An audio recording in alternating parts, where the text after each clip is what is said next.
Sa Re Ga Ma Pa senior season 4ஓட இந்த வாரம் என்ன ரவுண்ட் நடக்க போகுது அப்படின்னு சொன்னா, செலிப்ரேட்டிங் ஏஆர் ரஹ்மான் ரவுண்ட் தான் வந்துட்டு நடக்க போகுது. இந்த ரவுண்டுக்கான முதலாவது ப்ரோமோ வந்து வெளியாகி இருக்குது. இந்த ப்ரோமோல வந்துட்டு யாரெல்லாம் சூப்பரா பாடி அசத்திருக்கிறாங்க, என்ன மாதிரியான கமெண்ட்ஸ் எல்லாம் வாங்கியிருக்கிறாங்க அப்படின்னு சொல்லிட்டு வாங்க பார்க்கலாம். இந்த ரவுண்டுக்கு வந்துட்டு சிறப்பு விருந்தினராக இயக்குனர் வசந்த் அவங்க வந்திருக்கிறாங்க. இவங்க வந்துட்டு போன சீசன்ல வந்து நம்மளுடைய கில்ஷாவுக்கு வந்து வாய்ப்பு கொடுத்திருந்தாங்க. வந்திருந்த போது ஒரு முருகன் பாடல் பாடுறதுக்கான ஒரு வாய்ப்பை வந்து கொடுத்திருந்தாங்க. இந்த ரவுண்ட்ல வந்துட்டு யாருக்காவது இவர் வாய்ப்பு கொடுப்பாரா என்ற ஒரு எதிர்பார்ப்பு வந்து இருக்குது என்று சொன்னா, இவர் கடந்த சீசன்ல கொடுத்தபடியா இந்த சீசன்லயும் யாருக்காவது வாய்ப்பு கொடுப்பாரு அப்படின்னு சொல்லித்தான் நான் நினைக்கிறேன். நீங்க என்ன நினைக்கிறீங்கன்றத மறக்காம சொல்லிடுங்க. தொடர்ந்து இந்த ஒரு ரவுண்ட்ல வந்து யாரெல்லாம் பாடி இருக்கிற மாதிரியான ப்ரோமோ வந்திருந்தது அப்படின்னு சொன்னா, நம்மளுடைய சரண் வந்து பாடி இருக்கிறாரு. சரண் என்ன பாடல் பாடி இருக்கிறாரு அப்படின்னு சொன்னா, நதியே நதியே காதல் நதி என்ற பாடல் தான்.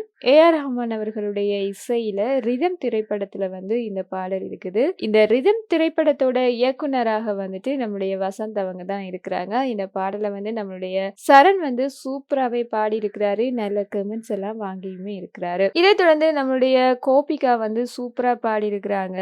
சௌக்கியமா கண்ணே சௌக்கியமா என்ற பாடலை தான் வந்து பாடி இருக்கிறாங்க. இந்த ஒரு பெர்ஃபார்மன்ஸுக்கு வந்துட்டு அப்படியே மெய் சிலிர்த்துட்டுது, ரொம்ப நல்லா பாடினேன் அப்படின்னு சொல்லிட்டு கோபிகா வந்து சிறப்பு விருந்தினரோட வந்து கமெண்ட்ஸ் எல்லாம் வாங்கியிருக்கிறாங்க. அது மட்டும் இல்லாம சரணுக்குமே வந்து ஸ்டாண்டிங் அவர்ஷன்லாம் கிடைச்சிருக்குது. இதை தொடர்ந்து நம்மளுடைய வீரபாண்டியுமே வந்து சூப்பரான ஒரு பாடலோட தான் வந்திருந்தாரு. முழுமதி அவளது முகமாகும் என்ற பாடலை தான் வந்து வீரபாண்டி அவ்வளவு ஃபீல் பண்ணி சூப்பரா பாடி இருக்காரு. இதுக்கு வந்து வீரபாண்டி நல்ல கமெண்ட்ஸ் எல்லாம் வாங்கியிருக்கிறாரு. நம்மளுடைய கார்த்திக் சார் என்ன சொல்லியிருக்கிறாரு அப்படின்னு சொன்னா, இந்த ஒரு பெர்ஃபார்மன்ஸால எல்லாருக்குமே ஒரு சர்ப்ரைஸ் கொடுத்துட்டீங்கன்ற மாதிரி சொல்லியிருப்பாரு. அவ்வளவு சூப்பரா நம்மளுடைய வீரபாண்டி பாடி இருக்கிறாரு. இதை தொடர்ந்து நம்மளுடைய விஜய் வந்து வேற லெவல் பெர்ஃபார்மன்ஸ் ஒன்று கொடுத்திருக்கிறாரு. இந்த ரவுண்ட்ல வந்துட்டு சங்கமம் திரைப்படத்தில இருந்து 2 பாடல்கள் வந்து பாடியிருக்கிறாங்க. ஒன்று வந்து நம்மளுடைய கோபிகா பாடியிருந்தாங்க. அடுத்தது வந்து நம்மளுடைய விஜய் மலைத்துளி மலைத்துளி என்ற பாடலை தான் வந்து பாடியிருப்பாங்க. இந்த பாடலை கேட்கும் போதே அவ்வளவு ஒரு உணர்ச்சி பூர்வமாக இருக்கும். அதே ஒரு உத்வேகத்தோட நம்மளுடைய விஜயம் வந்து சூப்பரா பாடி அசத்திருக்கிறாரு. அப்படியே எல்லாருமே எழுந்து நின்று கை தட்டி ஆரவாரம் செய்யற அளவுக்கு